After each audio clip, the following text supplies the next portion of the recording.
Coming up in today's video, guys, we got two patients, so we both use curettage on these patients. Also a nice little peel as well in there. So my name is Rhys Barber. I'm one of the audiologists here at Audiology Associates. And my name is Taylor Green, and this is my patient to start with. And we got some super shiny dry wax in this one. Yeah, it's mega shiny stuff. Yeah. We've patients proper polished this up before coming in today. So Mr. Sheen in there. But no, it's always weird consistency in these ones because they look really hard and like tough to start with, but you can see a lot of the time they're actually quite soft. Yeah. But we got the Jobson horn. There was a little tiny gap I tried to get around. Had a little bit of difficulty because I didn't realize it was so soft. Yeah. So we're just kind of teasing this really, trying to roll it forwards. And oh, that's sticky, isn't it? Yeah, you can see very slowly the whole thing is starting to move a little bit. Yeah. Starting to go. Well, the hair's getting in the way. We're right at the entrance of the ear here, which is why, you know, I can't go right up against the wax because we're right in the open. Yeah. You find it when they're right at the entrance like that, sometimes you have to drop behind those little hairs on the outer portion of the ear canal, don't you? Yeah. With the endoscope just to get the view you need. Which is why it's a little bit blurry because of just the angles you need to be at to get that that next section out. Yeah. Oh, I've managed to, I was going to say, I've just managed to get into this little gap. You can see all that dead skin here behind this one. So we're just going to nip just behind that little flap, push all the hairs aside if we can. There we go. That should be a really good grip here. Now this should get the whole thing out. Oh, flicked off the end. It's a little bit harder with the feeder at the back. Yeah, softer in the front, harder in the back. Come on. I'm always cautious about putting too much pressure on this because you don't want to kind of break it all apart. So here we go. It's starting to come through. Look at that. Oh, it's kind of twisting and oh wow, that's a good one. My goodness me. Big old chunk, and we're just left with this. So it's a bit of a mixture of like, you know, sticky wax and a little bit of keratin there as well, I would say, or dead skin. I wouldn't say keratin actually. Would you say keratin? A little bit. I mean, there certainly was some other on that plug that came away, like this. Oh yeah. You see it there, and I think when you look a bit further back, God, how is that so dry? It looks really, you can see it almost, it always reminds me of when you look at like a map of islands, you get these kind of blocks of very thin wax sort of spotted along the canal all the way down. Yeah. It's usually an indication that the skin underneath is really, really dry. That is welded onto that canal wall. Yeah, I could have used a little bit of oil to try and get that last little bit out a bit easier, but because the ear canal technically is clear, I didn't want to risk making the patient's hearing any worse. And gravity's going to pull our oil to the bottom, isn't it? So it might not even get to this top section. I mean, with the spray, we use a spray olive oil sometimes. With a spray olive oil, it may get up there, but yeah, a bit of a trick. And this is very sensitive as well, so we're obviously really cautious in this area, which is why we are going so slow and gentle in this area. Because again, you know, even if we were to kind of just gently touch up against that ear canal, it can be quite uncomfortable for some patients. So, you know, we've got to be really careful. Like these ones are a bit of a nightmare to take away. I think I actually struggled with this bit, to be completely honest. It was just a little bit too firmly adhered to the ear canal. You can see it's kind of pulling the skin with it as well. I love that look when it just starts to peel. You think, oh, it's going to go. There we go. Yeah, there was a couple of little bits there. I do apologise, guys. I know you're going to probably slate me in the comments for it. But well, we got 2.5 centimetres there on that one. Just the one ear in that patient. It's always very different, isn't it, when someone has...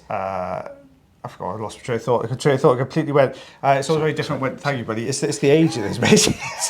Get on now.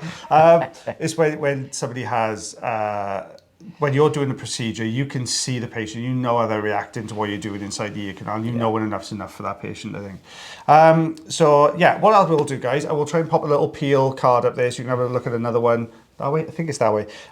You can have a little look at that one as well. But this is my patient. There is a bit of a backstory then. Now, there is a reason I've gone, this is really soft, and normally I would go straight in with suction and it would just clear this really quickly. There is a reason I haven't done that with this patient, is they have really obtrusive tinnitus, or intrusive tinnitus. So it's really, really bad tinnitus. And we want to make this procedure as quiet as we possibly can to make it as comfortable for this patient as we possibly can. They'd had irrigation in the past and found it made their tinnitus worse. They did suction in the past and felt it made their tinnitus worse. So we've opted to use curettage. Now, the reason it's so misty in here is the ear canal is wet. It's a lot of moisture inside the ear canal, and it's just causing misting. Now, normally when we've got the suction tube in there, it takes the mist and takes the humidity out. But obviously we haven't got any suction in there at all. We've only got the curettage tools in there. So this is why you can see a little bit of misting. But it was quite an interesting one to see how we have to adapt our practice to suit the patient. It's not just a one-size-fits-all approach to patient management. You need to look at what is best for this patient. And there might be any number of reasons.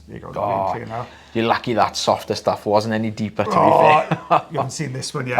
You did. You jinxed me, didn't. So what we have to do is, there might be all sorts of different reasons why we might alter a technique. We may find that the patient may have had a particularly bad experience somewhere else with a particular method, and it's all about building a relationship and confidence with your patient as well. They need to be confident in you. And sometimes if it's their first visit and they've had a really, really bad experience elsewhere, you accommodate that patient and make them feel more comfortable. You can say, well, okay, look, next time, I think now they know you're competent in what you're doing and you can do what you say you can do, then they're more likely to go along with another technique or trying the technique they didn't have a particularly good experience with last time. So taking this away, lots of jobs and homework here. I did actually speak too soon, didn't I? You did, but I can see this already. I know. I got that first bit. I was like, oh no, how deep is that last bit? Because that's the downside. Curettage tools are great because they're quiet, and they're great for hard wax and stuff like that. But if your wax is deep or very, very close to the eardrum, it does reduce your ability to get that wax out. I'm trying here to pull on the bottom. You got it. Fold it forward so I can get behind the top section. Yeah, we've got a few tricky ones recently. We've had some tough ones recently. Normally you get them all. Everyone always puts in the comments. Taylor always gets the tough ones. I just make all the tough ones look really easy. That's what it is. Really. It's because the girls on reception, they're always like, are you going to be a really tricky wax removal?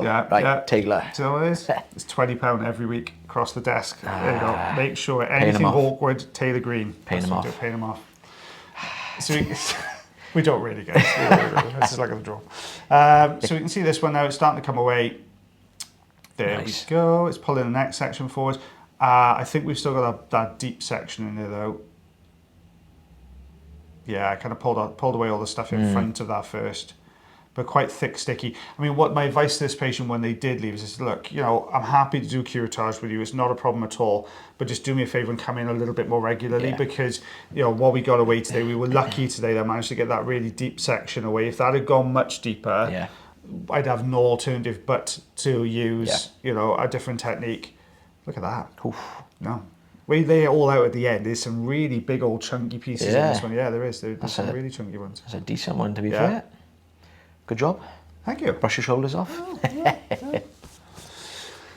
we go. Always tough because you are the king of curettage, aren't you? Taylor's the king of curettage. No, I wouldn't say I am. I got something to tell you as well the other day. I used a Rosen inserter again the other day. People in the comments were going to say, "Don't tell Taylor Green, Rhys used a Rosen inserter." They're mine. He's like Gollum in the corner, covering all his roses. My precious roses. Fanning them all out. But apart from that, he's not really like Gollum in the corner, guys. I take that back. I didn't mean that. I know we do go a little bit crazy sometimes towards the end of the day if we've had a pretty tough day, but not that bad. I've never found you cut stuff in a corner with some Rosen inserters. Sitting in the soundproof booth, I guess. It's like the silent scream. It's like, what's this? Is it the scream? Yeah, close the door.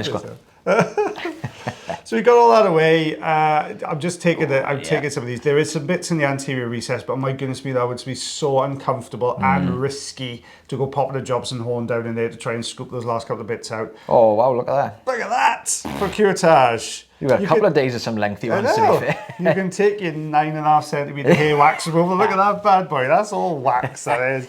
Fair play. Oh gosh, 3 1/4 inches. I'm going to go with that one. Oh, I'm going to go 8 centimetres. That's a nice, easy one. Guys, I will try and find another Curettage video from our back catalogue, and I'll put a card up there for you to have a look at that one as well. It's worth checking about. They're always a good fun. But as always, guys, take care of yourselves. Take care of your ears. And take care of one another, and we'll see you again real soon. Bye, everyone. Bye.